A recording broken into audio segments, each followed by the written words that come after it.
ADR. Promoting dialogue. It's 6 p.m. in Dakar. Good evening and thank you for staying tuned to West Africa Democracy Radio, broadcasting on 94.9 FM and around the world at wadr.org. Welcome to Newslink. First, our major stories.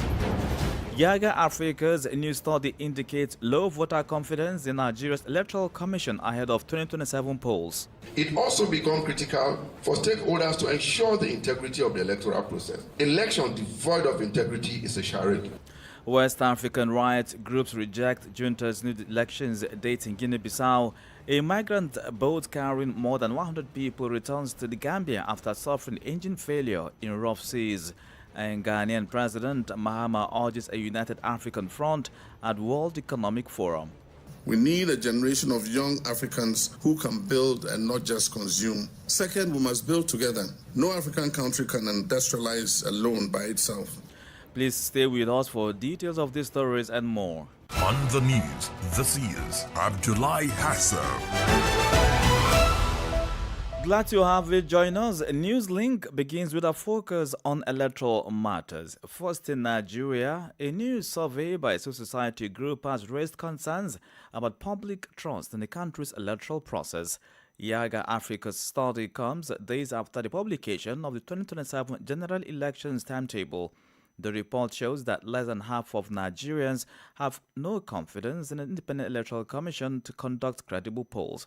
WADR's Abuja correspondent HN News has to report. Only 45% of Nigerians say they have confidence in the Independent National Electoral Commission, INEC, to conduct credible elections ahead of the 2027 general polls. This is according to Yaga Africa's National Voting Intention Survey, which sampled 1,500 respondents across all 36 states and the Federal Capital Territory through telephone interviews conducted between December 1st and 5th, 2025. Despite the low confidence in the electoral umpire, the survey shows strong voter interest, with 77% of respondents saying they are likely or very likely to vote in 2027. However, Yaga Africa warns that this enthusiasm is threatened by widespread insecurity and fear of electoral violence across the country. Reacting to these findings, the chairman of the Inter-Party Advisory Council, Yusuf Ntali, called for transparency and integrity. It also becomes critical for stakeholders to ensure the integrity of the electoral process. Election devoid of integrity is a charade. The executive director of Yaga Africa, Samson Itodo, says key electoral reforms. This distrust is palpable, you can feel it, and it exists. And if we are going to inspire trust and confidence, then it has to be seen not just in words, but in action. Meanwhile, reactions from Nigerians suggest mixed feelings. I don't have faith in INEC conducting a free and fair election. I have witnessed so many elections, and I will tell you for a fact that INEC cannot deliver free and fair election. Yes, I believe. I have faith with the professor there. I believe things will be done in a right way, in a just way. INEC as an institution can actually conduct a free and fair election, but that will be unless and until Nigerians begin to see those changes and reforms genuinely. Experts say restoring trust in Nigeria's electoral process will require urgent reforms, stronger institutions, and a collective commitment to credible, transparent elections ahead of 2027. For WADR, Yechenu Sasitu in Abuja. Away from Nigeria, authorities in Guinea-Bissau face pressure following the rejection of the newly announced date for general elections. West African human rights organizations said the December 6, 2026 date for the presidential and parliamentary elections is unacceptable. The groups in a joint statement Thursday urged the Economic Community of West African States, ECOWAS, to maintain pressure on the junta for a swift return to constitutional order. Christopher Ticho has more. The signatory organizations of this statement include the Popular Front of Guinea-Bissau, Africtivists and the Africa Jom Center of Senegal, along with the West African Democracy Solidarity Network, Wadr. They are challenging ECOWAS for failing to implement the conclusions reached at its December 2025 summit regarding the political crisis in Guinea-Bissau. These organizations oppose the holding of a new elections on December 6 and demand the publication of results from the election held on November 23, 2025. They remind ECOWAS that political actors arrested following the coup remain in detention under inhumane conditions. Additionally, the human rights groups note an increase in arbitrary detentions and acts of intimidations targeting citizens, political leaders, human rights activists and journalists. They further demand the immediate and unconditional release of all detainees. Meanwhile, the West African human rights organizations call on ECOWAS to urgently impose individual and collective sanctions against the citizens and military perpetrators of the November 2025 coup.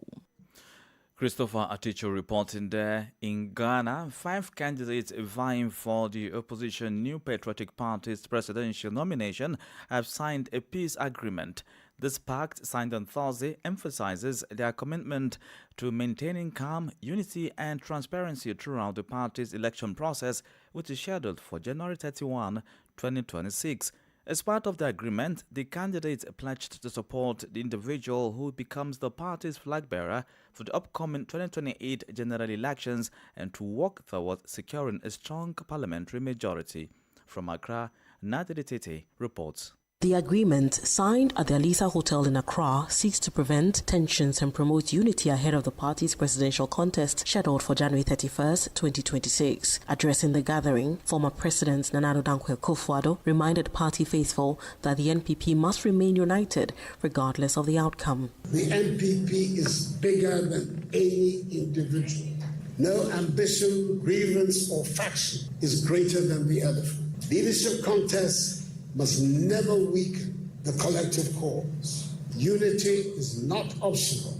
Unity is a strategic necessity for victory. So I charge all of you, this peace pact must not only be signed, it must be lived. Chairman of the party's elections committee, Joseph Oseiwusu, also urged all aspirants to accept the results and rally behind whoever emerges victorious. Meanwhile, the NPP General Secretary, Justin Frimpong Kujia, said unity after the primaries would be crucial to the party's fortunes in the 2028 general elections.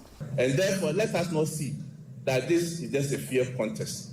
This is a contest of just how to show that have the support in the party. Whether you have the support or not, when you win January 31st, you will still need our brothers to carry on for us to win the elections in 2028.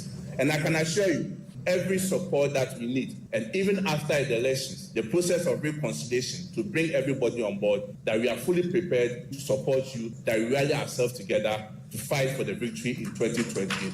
Several party leaders and state officials witnessed the signing ceremony, including Minority Leader Alexander Penyo-Marking, Chairman of the Council of Elders Hackman Owusu-Agyemang, Inspector General of Police Christian Tete Yohuno, and former Chief of Staff Akosua Frema Osei Opare. The 5 aspirants in the race are former Vice President Dr. Mahmoud Bawumia, Kennedy Japong, Dr. Brian Champong, Dr. Yawo Seiduchum, and Engineer Kwabna Ijipong. For WADR, Nadiri Tete, Accra.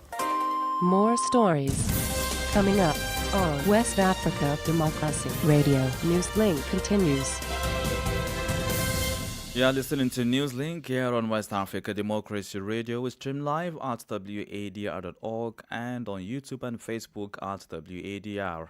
In Benin, the Constitutional Court officially announced a final result of the legislative elections held on January 11, 2026. The decision, made public on January 19, signifies the conclusion of the vote validation process by the highest electoral authority.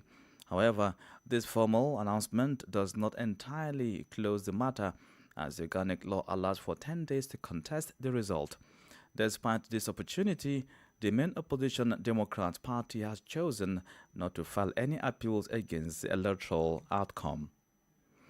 Guinea's transitional government concluded its administrative duties on Thursday, January 22, 2026. This followed the designation of the cabinet, which was preceded by President Mamadou Doumbouya's inauguration for a 7-year term on January 17 in Conakry. Upon receiving the resignation, The Guinean head of state promised to sign a decree in February for parliamentary and senatorial elections. Let's join Imoradet for more.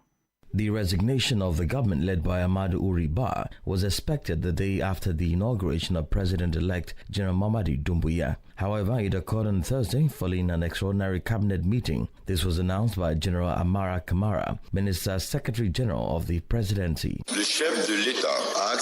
The head of state accepted the resignation of the government submitted to him by the Prime Minister. He indicated that in accordance with the Republic custom, this resignation allows for a fresh start after the presidential election of December 28, 2025, which took place peacefully and in a festive atmosphere.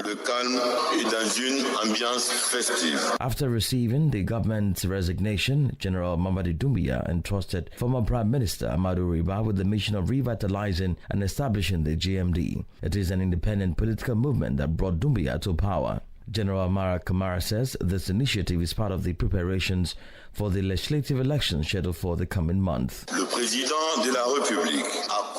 The President of the Republic has entrusted Mr. Amadou Uriba with the mission of developing the political movement, the Generation for Modernity and Development GMD, in preparation for the upcoming elections, particularly the legislative elections. The head of state announced that starting next month, he will set the date for the next election in accordance with Article 74 of the Electoral Code. Pending the appointment of a new Prime Minister who will form a new government, the Secretaries General of the various ministerial departments have been tasked with handling the day-to-day affairs of the cabinet. A report by WADR's Conakry correspondent, Channel Alpha Ibrahima Balde, and voiced by Imoradet. Away from politics, a boat carrying 164 migrants returned to the shores of the Gambia after its attempt to reach Europe was halted due to engine failure and bad weather conditions. The vessel, which left Foni Berefet in the West Coast region last week, eventually made landfall near Bakau in the Kanifing municipality. This unsuccessful journey once again highlights the dangers faced by migrants trying to reach Europe through irregular routes. WADR's Banjul correspondent San Donamendi reports. The boat carrying 164 people, including 14 women and 2 children, returned safely after developing engine problems amid rough seas. The vessel departed Foni Brefet on January 18 and later made landfall near Bakau in the Kanifing municipality. According to migrant rights activist Ibrahima Drame, the returnees were exhausted and hungry. He added that 2 passengers were reportedly ill, while 1 person was facing mental health challenges. Among these 164 people, 160 are all Gambians, 3 Senegalese. We believe that those 3 Senegalese are the captain of the boat, one Nigerian man. Other people I meet, they don't have money. I told them I'm not using shoe. I buy shoe for like 10 or 15 people. I told give slippers the payment and try to buy some food stuff for others. And I even drove some people to Turntable, to Airport Junction, those who are going around. So, but before that, I already communicated with the Gambia Red Cross. I tell them this is what is happening, and I called the SIS. I called the immigration also to report the matter for them. But as I'm speaking, everyone has returned back to their home. So, but the 3 Senegalese and the Nigerian, I don't know their condition at this moment. In a related development, immigration officials in the North Bank region have identified a new suspected departure point at Jurunku in Opanyomi. This disclosure follows intelligence reports of suspicious migration movements. Authorities say smugglers are increasingly using isolated water bodies to evade law enforcement, prompting intensified patrols in the area. Official figures indicate that more than 2,700 people were intercepted in 2025 while attempting to migrate through irregular routes. For Newslink on West Africa Democracy Radio, I am Sangdona Mendy, reporting from Banjul. You are listening to Newslink here on West Africa Democracy Radio, broadcasting on 94.9 FM and online at wadr.org. Here's a reminder of our top stories. Yaga Africa's new study indicates low voter confidence in Nigeria's Electoral Commission ahead of 2027 polls. West African rights groups reject junta's new elections date in Guinea-Bissau. A migrant boat carrying more than 100 people returns to the Gambia after suffering engine failure in rough seas. Still adding the news, Ghanaian President Mahama urges a united African front at World Economic Forum. Ugandan security operatives killed 30 opposition supporters in post-election violence. We also have the guest interview and sports news. Please stay with us. Fresh and breaking news all the time. Hear it first as the news breaks, only on West Africa Democracy Radio. Newslink continues. Many thanks for staying with us. Let's now take you to Liberia, where the government's reliance on volunteer health workers and teachers is threatening the country's ability to deliver essential public services. This situation is causing widespread dissatisfaction and threatens the collapse of critical sectors. Years of neglect have resulted in a crisis that is drawing the attention of the national legislature, prompting calls for the government's immediate intervention. Abraham Parker completes the story. Some members of the National Legislature, including Maigibi County Senator Emmanuel Nukwe, are raising significant concerns in the Senate. They emphasize that Liberia's reliance on voluntary health workers and teachers is undermining essential public services and weakening worker morale across the country. Senator Nukwe points out that the trained professionals are performing full-time duties without a formal employment, regular pay, or job security, despite their crucial role in national development. In response to a formal communication from Maryland County District 2 Representative Anthony Williams, the House of Representatives voted to summon the officials of the Ministries of Education, Health, Finance, and the Civil Service Agency. District by district, and how much those health workers are making. We want to know. As well as the volunteer teachers again. Teachers are all on the street. We get a lot of money in the budget. Then at the end of the year, the Ministry of Education cannot furnish us with a comprehensive data. Following a motion to invite relevant authorities, Representative Mark Dury, the chairman of the House's Committee on Ways, Means and Finance, acknowledged a budget allocation made in the past and questioned why the affected individuals were not included. There was about $1 million that was allocated for volunteers and teachers. These issues were brought up, and the minister said he has acted. Volunteer teachers and health workers nationwide continue to face multiple challenges, including irregular salaries, lack of insurance coverage, and limited access to other employment benefits. Lawmakers state that this initiative aims to hold the ministries accountable and ensure that the workforce, crucial to Liberia's education and health sectors, is adequately supported and formally recognized. For Newslink on WADR, Abraham Parker, Monrovia. And of course, in other news, Ghana's President John Dramani Mahama is calling on African countries to negotiate as one in the engagement with the global economy. He places strong emphasis on investing in skills, particularly for young people. Speaking at the Davos convening of the Accra Research Initiative, President Mahama warns that Africa's fragmented approach to talks on minerals, trade and climate finance weakens the continent by gaining power. The Ghanaian leader says building digital, green energy and manufacturing skills among the youth is critical to securing Africa's future in an increasingly competitive global landscape.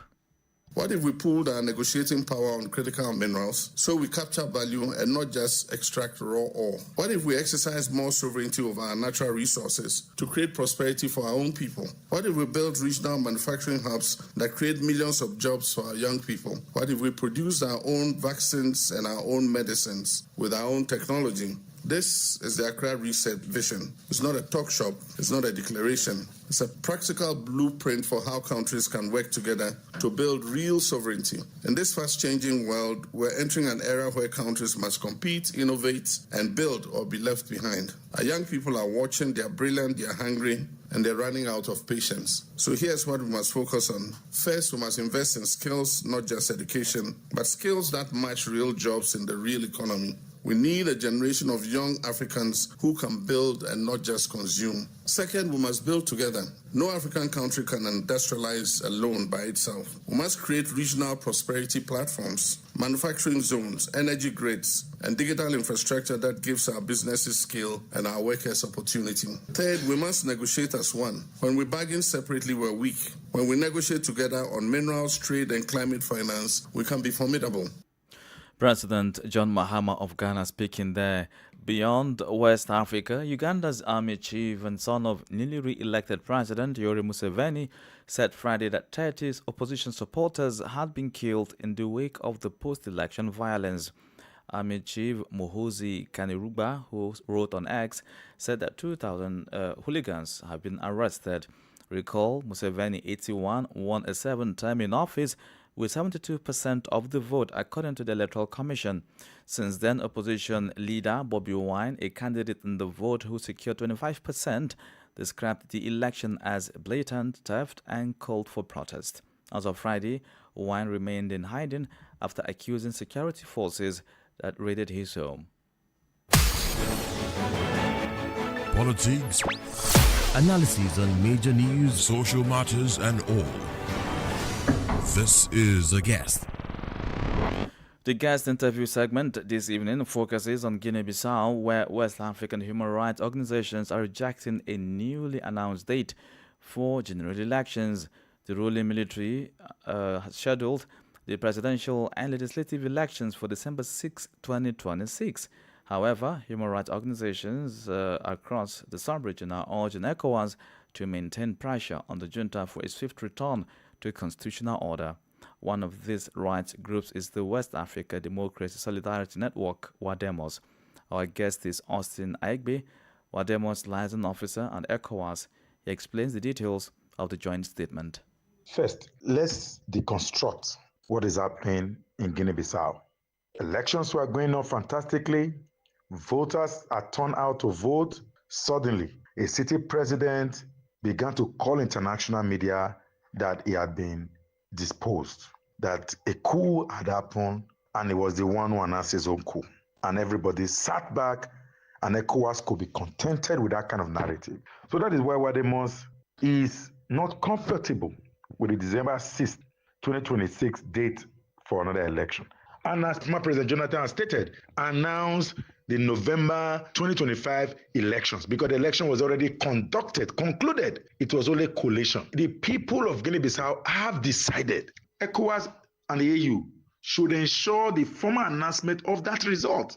We must not allow the military to dictate as of this time. Your organization, WADEMOS, is among several West African human rights organizations rejecting the December 6, 2026 election date announced by the Guinea-Bissau's military leadership. What risks do you see in holding new elections? Because juntas cannot be trusted. If you recall, in Mali, we were supposed to have had an election at least in the last 2 years. In Guinea-Conakry, election had taken place at least a year when the election had took place in December 28, 2025. The military leaders, once they consolidate their feet on the ground, they began to extend the date. So once this military junta in Guinea-Bissau begin to consolidate themselves, they will crack down on dissent voice, push them out of the country the way we have seen in recent time. So this is a playbook. And ECOWAS should not allow this to fly. This is a test for ECOWAS in 2026 to take action. Do you think the military leaders will organize these elections without contesting as candidates?